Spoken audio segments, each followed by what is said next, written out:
Première épître de Paul aux Corinthiens, chapitre 12. Pour ce qui concerne les dons spirituels, je ne veux pas, frères, que vous soyez dans l'ignorance.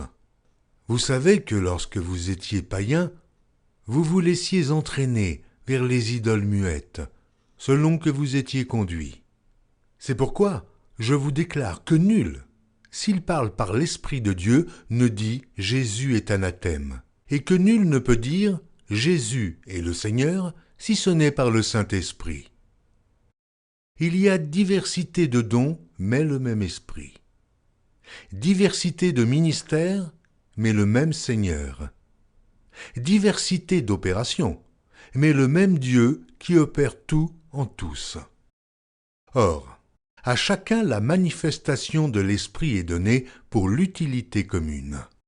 En effet, à l'un est donnée par l'Esprit une parole de sagesse, à un autre une parole de connaissance, selon le même Esprit, à un autre la foi, par le même Esprit, à un autre le don des guérisons, par le même Esprit, à un autre le don d'opérer des miracles, à un autre la prophétie, à un autre le discernement des esprits, à un autre la diversité des langues, à un autre l'interprétation des langues. Un seul et même Esprit opère toutes ces choses, les distribuant à chacun en particulier, comme il veut.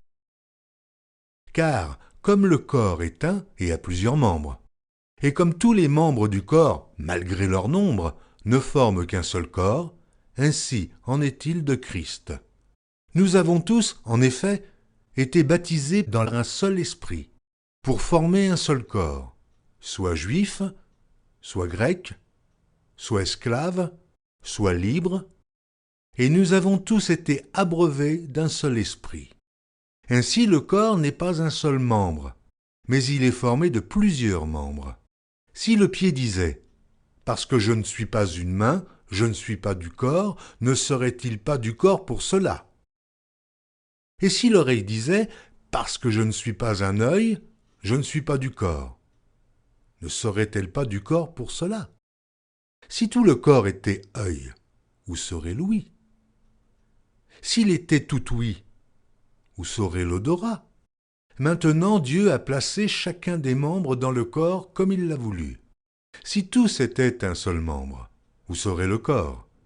Maintenant donc, il y a plusieurs membres, et un seul corps. L'œil ne peut pas dire à la main « je n'ai pas besoin de toi », ni la tête dire aux pieds « je n'ai pas besoin de vous ». Mais bien plutôt, les membres du corps, qui paraissent être les plus faibles, sont nécessaires. Et ceux que nous estimons être les moins honorables du corps, nous les entourons d'un plus grand honneur. Ainsi, nos membres les moins honnêtes reçoivent le plus d'honneur, tandis que ceux qui sont honnêtes n'en ont pas besoin. Dieu a disposé le corps de manière à donner plus d'honneur à ce qui en manquait, afin qu'il n'y ait pas de division dans le corps, mais que les membres aient également soin les uns des autres.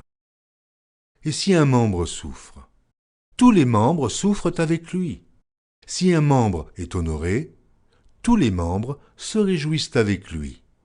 Vous êtes le corps de Christ, et vous êtes ses membres, chacun pour sa part. Et Dieu a établi dans l'Église, premièrement des apôtres, secondement des prophètes, troisièmement des docteurs, ensuite ceux qui ont le don des miracles, puis ceux qui ont le don de guérir, de secourir, de gouverner, de parler diverses langues. Tous sont-ils apôtres? Tous sont-ils prophètes? Tous sont-ils docteurs? Tous ont-ils le don des miracles? Tous ont-ils le don des guérisons? Tous parlent-ils en langue? Tous interprètent-ils? Aspirez aux dons les meilleurs. Et je vais encore vous montrer une voie par excellence.